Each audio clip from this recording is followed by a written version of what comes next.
The latest. Thank you for your love and support. I appreciate you all. Our leaders will not cease to amaze us. When we have other leaders who are bold to look into the eyes of other people, the oppressor, to take decisions that will benefit us, you find our own kind having issues with it. Senegal has taken a very bold move. Senegal has decided to sign the man, woman thing into law. Why is Ghana taking so long?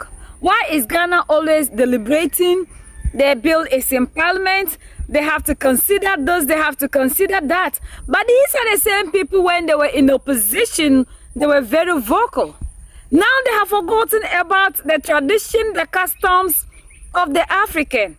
And it is now about they have to consider human rights, they have to consider everybody, international partners, and their degree awards that Lincoln University decided to revoke.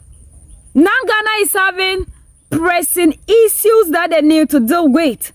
And the trumu man, woman is no pressing issue. Are we seeing what is happening to our society, our children, those in basic, like junior high and senior high? Are we seeing what our society is turning into? And we sit there and say, this is not a pressing issue. You hear what the president of Ghana, John Dramani Mahama, the Pan-African, who is preaching for African unity, asking for reparation, asking for us to defend the African value, the customs, saying. These were the same people when they were in opposition were putting pressure on the then President Akufo-Addo to sign this bill to make sure that we protect the African culture, not to accept this some judge. But these people, the moment they had power, they have to consider human rights, they have to put in measures, they have to consider the international. What is it that the African will always have to consider international and not the African? No wonder the president of Sierra Leone, the ECOWAS chairperson, said African leaders are always quick in protecting borders instead of protecting their people. We want to make this thing clear to the African leaders that this man, woman issue is against our culture, our traditions, and our norms. Just as these people are trying to impose it on us without considering the culture differences and other things, why do you, our leaders, need to consider international whatever? Regarding LGBTQ plus issues, it remains a highly emotive and sensitive issue, even in the most advanced liberal democracies. I explained during my recent engagement with the World Affairs Council that it's not the most important issue we face as a nation. We're still grappling with the provisions of basic needs of education, healthcare, jobs, food, clothing, and shelter. Nevertheless, the private members' bill introduced in Parliament has sparked a complex and sensitive national conversation. Our position is guided by our Constitution, respect for human rights and dignity of all persons, and the need to preserve social cohesion.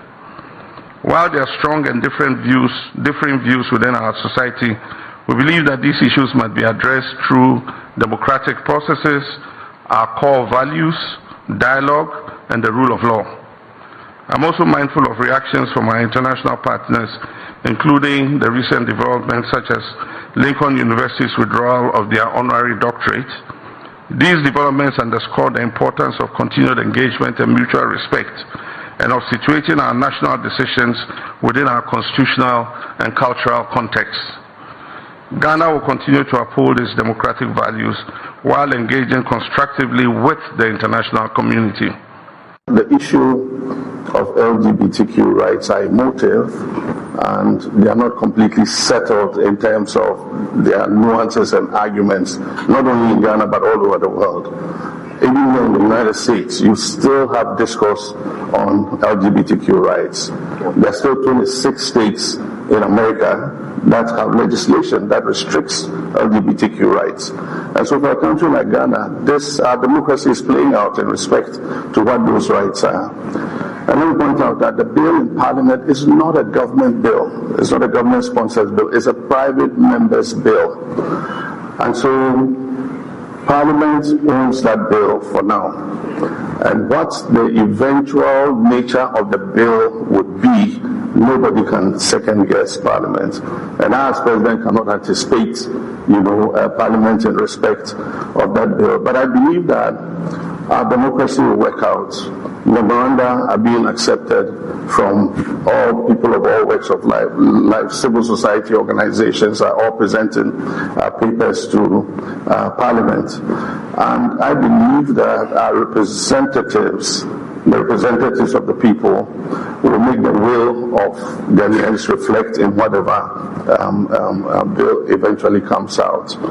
And so I swear an oath to uphold the Constitution, and so the representatives of the people will discuss the bill, and once they pass it, then it comes up to the presidency. And the Constitution gives various pathways for dealing with it.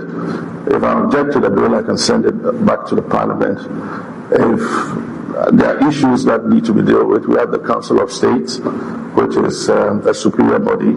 I can refer to the Council of State for advice. And so there are many issues that are still playing out. But I believe that our international partners should understand that public policy is grounded in our legal traditions, in our cultural context, and in our social consensus, and all those issues are playing out as we speak. Family values. A vote for Bawumia and Napo is a vote for homosexuality. President Mahama has been clear that he will sign that bill, and he has no option than to sign that bill. President Mahama will know no peace from Sam George until he signs that bill. And he himself. But I do think that we should have a conversation on it again, so that all of us, if we decide to move that bill forward, move it forward with a consensus. And probably it shouldn't be a private member's bill. It probably should be a government bill with governments behind it after consultation with all the stakeholders to see how, And let me point out that the bill in Parliament is... So the few people who decided to go that way, we should consider them. And this thing will continue to spread in Africa. What is our society turning into? I hope you, the African youth, you are watching. The people you trust so much and you call them Pan-African leaders because of the speech they give you. We will know who is a Pan-African in action. People are finding it so difficult to sign. Senegal just approved it. The lawmakers, 135, approved this. But it's taken over how many people in Ghana, in other parts of Africa to approve this. And when it got to the desk of the president, Bassirou Diomaye Faye, he didn't think twice. He signed it. And now people are speaking against it. It's as if other people who decided to kick against this doesn't have what they call human rights consideration. And you rather prefer to police everybody. So the few people must be policed against the majority.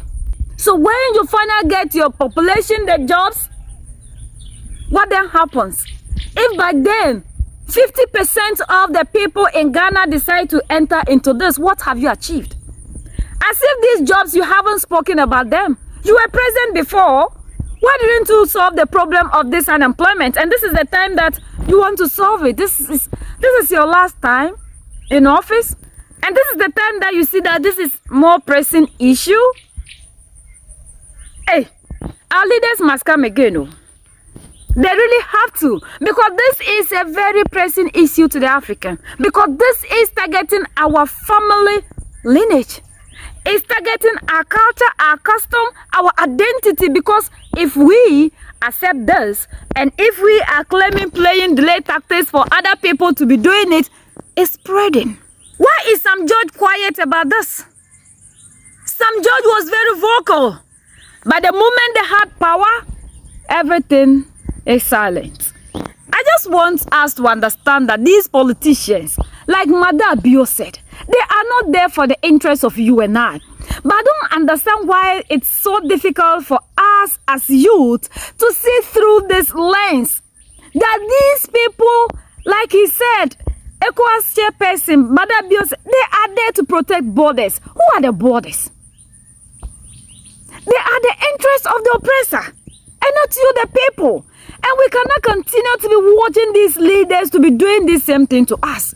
You should understand that leadership and the love for Africa and being a Pan-African is not in speech. It's never in speech.